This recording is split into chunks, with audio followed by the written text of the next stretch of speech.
You know, all sin borders on mental illness. If you think about it, we think we're smart people and we sin, but you know, how smart is it when you do the things that are going to cause you ultimately so much trouble? Well, and it's insanity to keep doing the same thing over That's and over right. again, and so if we just keep sinning. That's over right. and over The book of again. Revelation, the saddest part of the book is at the end when God is really judging the earth and people go through, then he lets up a minute and it says several times, and the people did not stop sinning. Now how's that? That is insanity, but it's very hard to prove in a court of law. Like, I killed this person, but I was really temporarily insane, so I don't need to go to prison. That is an argument, but it's very hard to prove it because they just don't buy it. It's too easy to say. There are some people who are really insane, and then they go to insane asylum for the rest of their lives instead of a prison. But that's really hard to prove. So we're starting with Catherine. Now? Yep. Pape Satan, Ali. Pluto gang gamble with his chuckling tongue.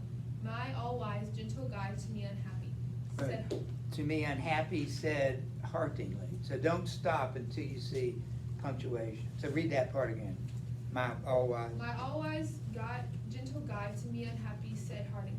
Let no fears do thee wrong. He shall not stay thy journey down this steep. His powers, whatever they be, are not so strong. Then turning back and letting his glance sweep over that glowed face, peace thou, damned wolf, said he, go choke in thine own venom to the deep, not without cause we go. I say to thee, thus it is willed on high, where Michael took vengeance on the proud adulterer. Then as the sails, bellying in the wind swell, tumble a tangle at crack of the snapping mast. Even so to earth the savage monster fell, and we went to the fourth circle downward pass, skirting a new stretch of the grim's abyss, where all the ills of all the world are cast. God's justice, who shall tell the agonies heaped thick and new before my shouldering glance. Why must our guilt smite us with strokes like this? As waves against the encountering waves advance above Charybdis. Clashing with toppling crests, so must the folk here dance and counter-dance. All right, so we meet Pluto. Pluto is sometimes, you know, he calls him Satan, so that it's not really in this book, because Satan's in a separate place. He's the god of wealth and of the underworld, so he's sort of guarding this section of hell. But Dante, he says, you know, he kind of gets in their way, and what does Virgil always do to get him out of his way? He charms his way with his words. Yes, sometimes like Cerberus, he had to do something, but when it's a sensate being, you know, someone who has a brain who can talk, he says, stop it. You know, he uses God's name without using his name. At one point, he called him the enemy, God, because in hell, God is the enemy. But here he says, it's willed, and you can't stop it. He just states categorically, yeah. So are spendthrifts and hoarders kind of the same thing? They're two sides of the same thing. They both have the same problem. And it's essentially materialism. If you're a materialist, it makes you happy to have things. You have to have more things. This is that sin. So we might see ourselves here somewhere. And then he talks at the very end, and we'll go to Owen, if you'll read at top of 111. But you go to the top of 111, and we see at the bottom of 110 it says, these people, there's a dance and counter dance. What does he mean by that? All right, let's see. He will explain. The people appear to be dancing, which that sounds like fun, right? But it's not really dancing as he looks at it more carefully.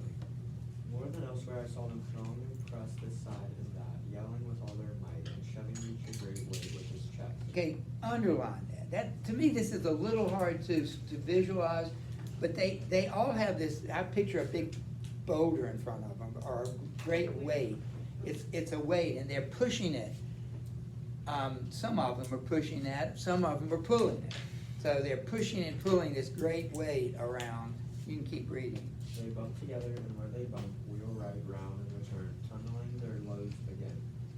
shouting, "Why chuck away? Why grab so tight?" You hear what they're saying? Why throw away? Who's saying that? Oh, I have. Oh, like the hoarder. The hoarders are saying, why are you throwing that away? Like you said, your grandmother, whoever it wants, if somebody's gonna throw it away, she's gonna take it.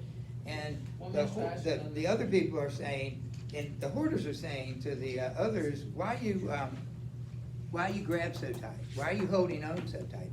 The spendthrifts are saying to the hoarders. So it's, again, two sides of the same thing. Some are holding on, some are, because they're constantly wasting their money by buying things. Then round the dismal arena they pan and strain, back on both sides to where they first began. Still as they go bawling their rude refrain, and when they meet, then each retreads his hand. Half round the ring to joust and the other list, I felt quite shocked and like a stricken man. Pray tell me, sir, said I, all this, what is it? Who are these people? On our left I find numberless conjured heads, was each a priest. Okay, the tonsured means that haircut that, remember Tim back in the fall, Tim Stevens? Like, Wait, yeah. was that in the fall? Yeah. Yeah. Oh, God. That's a tonsured, that's what they would do. So he sees priests in hell. Keep going. That's not surprising. In life, said he, there is so squint of mine, as in the handling of their wealth, to use no moderation, none in either kind. That's plain from their shrill yelpings of abuse, as the rings turn, where opposite degrees of crime divide them into rival crews. They whose pates boast no hairy canopies are clerks, yeah, popes and cardinals, in whom covetousness hath made its master. So this is really what this is the sin of. It's the sin of covetousness, wanting things, either by buying them or hoarding them. It's and notice popes and cardinals are in hell. It doesn't matter what your title is. If you're not saved, you're not saved. Go ahead. Why, sir, said I, surely there must be some faces I know in all this game, thus brought by these Defilements. to a common doom. Nay, he replied, that is an empty thought. Living, their minds distinguish nothing. Dead, they cannot be distinguished in this sort. They'll butt and brawl forever. When from bed the last trump wakes the body, these will be raised with tight fists, and those stripes hide and head. Hoarding and squandering flitch the bright world's glee away, and set them to this turning shock, whose charms need no embroidered words from. Okay, this is interesting. Let's look at 32, 33, and 34. Now, we didn't do 30? We need to go to 30? Yes. Wait, how does Virgil mention a wolf connect to the nature of the sin in circle 4? He talks about, he calls, I think, damned wolf. He's talking to Pluto. He's not a wolf, but that's what he's calling him. So what is, and somebody said it, I think maybe Elena said it. What is the nature of, didn't you say something about, I thought you said you can't be satisfied? Did you say that? That is something I would say. Okay, I'm giving you credit for it. Thanks. Yeah, so wolves cannot be at least the wolf in this story, the one we see at the beginning, is famished. He eats and eats, but can never be satisfied. And why is that appropriate for this materialism? Yeah, Because they can buy and buy and buy, or hoard and hoard and hoard. yeah. But they will never be satisfied Right. with how much stuff they You get. can't get too much. Oh, this is all I need. No, it never ends. So that's the answer to 30, 31. We see opposing manifestations of materialism, the hoarder and the spendthrift. What makes their acts sinful? It's another, I feel like it's another form of incontinence, of like not being able to control themselves, because a hoarder, Catherine mentioned the show, but Mom and I watched a couple episodes of it, and they physically do not want to let go of their stuff to the point where they have to call in people to help them move stuff. And spendthrifts just keep on buying and buying and buying. They can't help it. Yeah. They're stuck. And we can add that to it on page 111, which it says, points out that both are examples of covetousness. You want things. You want to buy them or you want to keep them. But your value of life is what you have and how much you have. The more you have, the happier you are. But I've actually, and I don't want to, maybe someone, I hope not, but I actually were in the room when my mother-in-law died, my wife's mother. And I've never seen that before. I missed that with my dad. I wasn't in the room. But And it was peaceful, but when I noticed that she was gone, I knew she wasn't here anymore. She literally could not take her own body with her. Like, my body, you know, it belongs to me, if I hadn't had those any doubts, I found out that day, no, it doesn't. She's gone, but her body's still here. Couldn't even take your body with you, and she's going to heaven. So, Covetousness. It's the last, I think it's the 10th commandment. Thou shalt not covet thy neighbor's wife or thy neighbor's ox or anything of that nature. So covetousness, you can't take it with you, yes. Oh, never mind. All right, and then it says, 32, and this particularly is helpful as we finish up.